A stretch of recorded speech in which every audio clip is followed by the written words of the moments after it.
Welcome back to another edition of Holding Court with Coach Jeff Nelson. And Coach, we're going to talk a little bit about a new signing, plus we're going to talk about last week's games. First, let's start off with, Carson, is it Hellborn or Helleborn? Hellborn.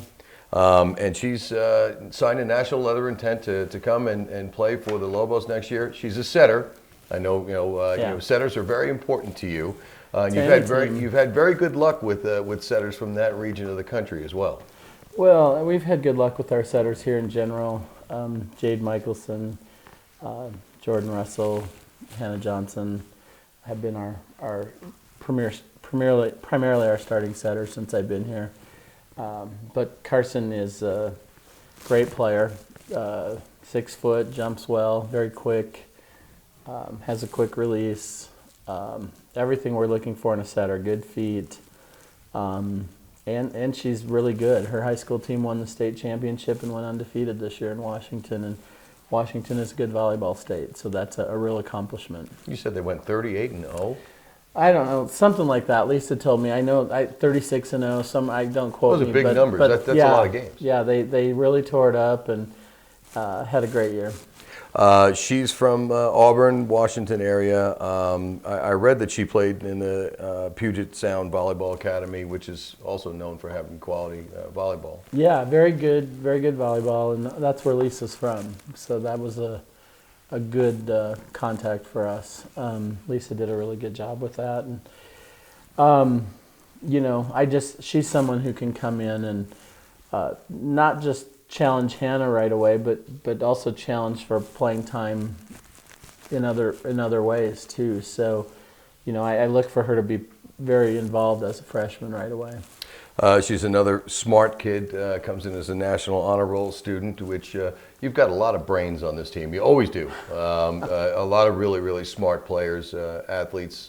I think female athletes on the whole, and I'm not putting down male athletes, but I think female athletes do a really good job, take advantage of their resources. Most of them aren't going professional anywhere, so they take their studies very seriously, and I think department-wide we're fortunate to have outstanding student athletes. Awesome. Well, Carson, you're going to love it here, and we're going to love having you here. You guys go into Wyoming, who is a powerhouse in the Mountain West, and you take them down 3 games, 3 sets to 1. There's a big party going on out here, by the way. Yeah, there is. Basketball class got a little crazy today.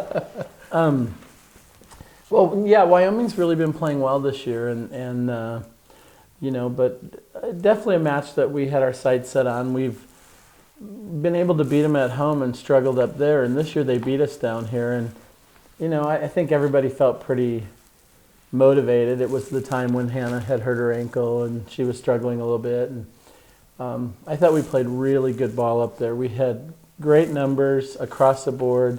We got good performances in almost every position, and anytime, as athletic as our team is, anytime we get numbers like that, we're probably going to win, and we were able to pull that out, and it was a lot of fun. They had a packed house, and we had a few fans come up with us, but all in all, I thought it was one of our better performances this year, and I was really happy, like I said, across the board with the things we did.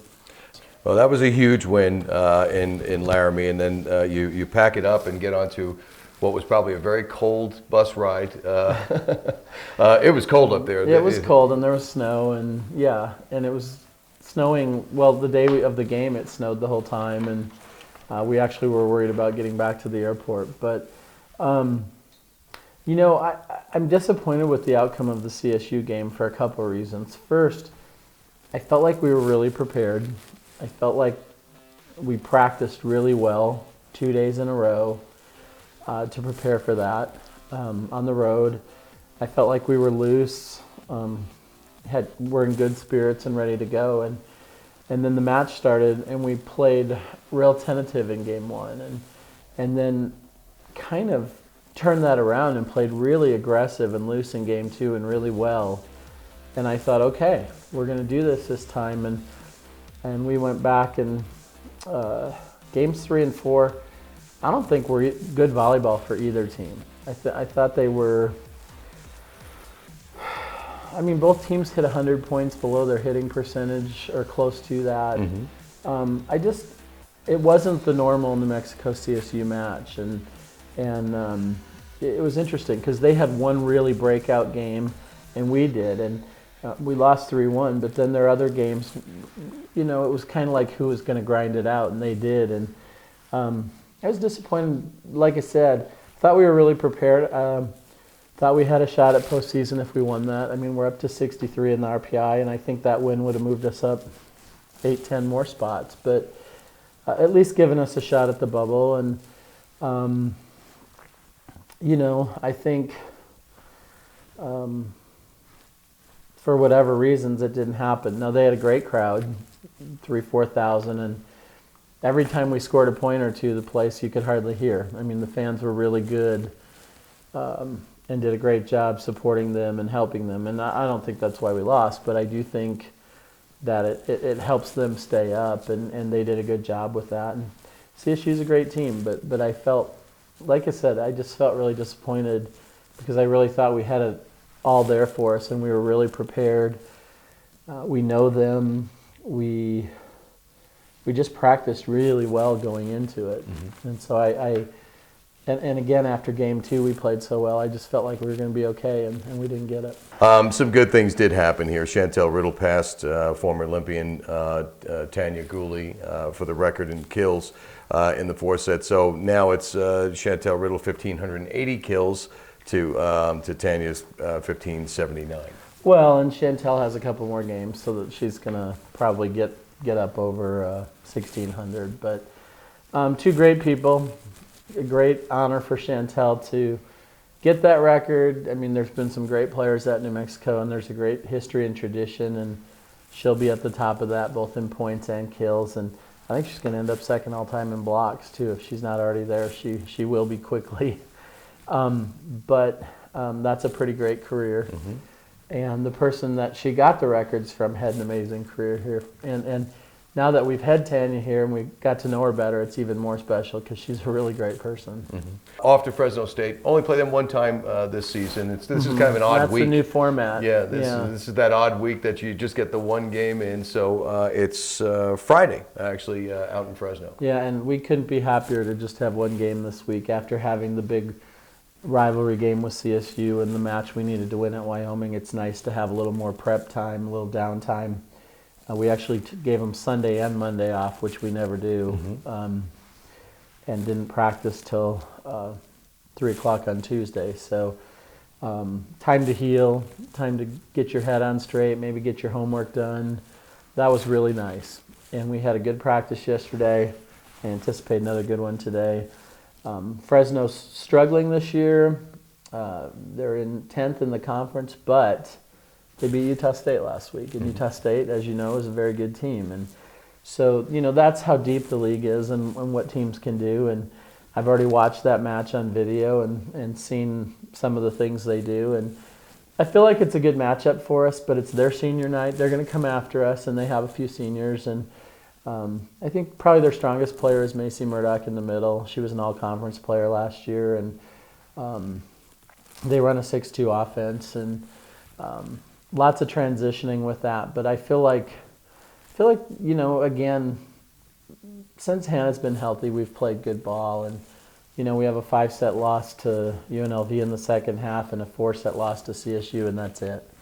And so I think we're ready, and I think we're going to finish out strong. And like I said, I like what we're doing in practice. We spent a lot of time on blocking yesterday, and they looked really good. So it's been a lot of fun. We've got 2 more games this season. We'll do another show next week, and then after Thanksgiving, you and I will come back and we'll do a season wrap-up. I can't believe that we're already talking about wrapping up a season.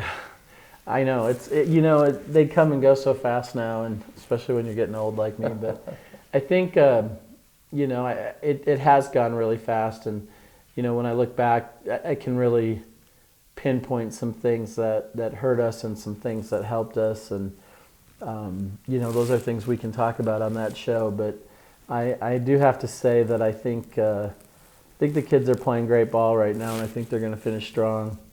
I'm excited to see how Chantel closes out, how Elsa closes out. And Julia Warnish, she's just moved up the ladder so quick in the libero position. she only played it for 10 matches. This weekend we'll make 12, and she wasn't even in the top 10, and now she's second in digs and rapidly closing in on first. And it's great to see our students be selfless like that and make adjustments. I mean, she'd rather be hitting. We all know that. She's a great hitter. But that's been one of the real great things this season is we've moved some kids around. And early on we struggled with it, but after conference started and we got going, I think they've managed all those things a lot better. So I'm really looking forward to these last 2 games and seeing how these people close out what they're doing. Couple of great games coming up here to end out the season, and the future looks bright. Support your Lobos. Get online and watch the game this Friday against Fresno State. Go to golobos.com. You can see that game, see the link to that game. And then we want you here on Tuesday night at Johnson Center. Come out and support the Lobos. 7 o'clock here in Albuquerque, New Mexico. If you can't be here, go to golobos.com and look for the link. Until next time, folks, that's going to do it for another edition of Holding Court with Coach Jeff Nelson.